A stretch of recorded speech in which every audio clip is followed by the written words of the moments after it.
பாருங்கள், நான் இன்றைக்கி ஹெல்த்தி லஞ்சு சொல்ல போகிறேன். இதை பார்த்து லைக் பண்ணி சப்ஸ்கிரைப் பண்ணுங்கள், கமெண்ட் பண்ணுங்கள். இன்றைக்கி பார்த்தீங்கன்னா காளான் கிரேவிங்க. அதுக்கு சூட்டபுளாக புலாவ் பண்ணியிருக்கேன். கேப்சிகம் குடமிளகாய் வச்சு, அங்கே என் மாடி தோட்டத்தில் காய்கறி வச்சு ஒரு குருமா பண்ணியிருக்கேன்.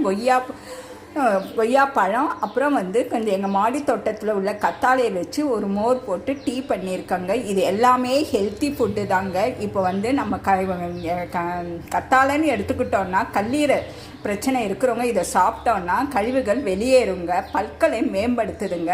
இங்கே கொய்யான்னு எடுத்துக்கிட்டிங்கன்னா நோய் எதிர்ப்பு சக்தி, விட்டமின் சி இருக்கிறதுனால அது நமக்கு சுகர் லெவலையும் கம்மி பண்ணுது. அதில் சொல்லப்போனால் ஏகப்பட்டது இருக்குங்க. அதேமாரி குடமிளகான்னு எடுத்துக்கிட்டோன்னா நம்ம தலைமுடியை பாதுகாக்குது. அப்புறம் ரத்தத்துடைய சர்க்கரை அளவை குறைக்குது.